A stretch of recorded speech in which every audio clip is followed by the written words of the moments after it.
আমার সোনামণি এখন মুরগি ভাজা খাবে, নান রুটি খাবে আর সালাদ। হ্যাঁ,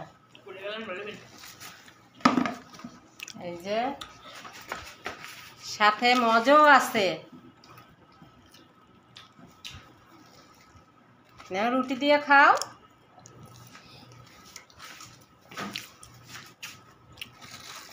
খাও আব্বা, এই যে মুরগি খাও।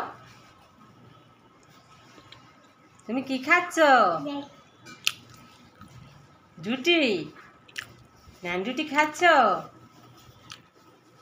আস্তে আস্তে খাও। হ্যাঁ, কেমন লাগে? কেমন লাগে? মা মুঝে মেসেজ করছে আবার রিমোটে বলল কবা তো সেলিং আছে সারিয়ে করে দেয়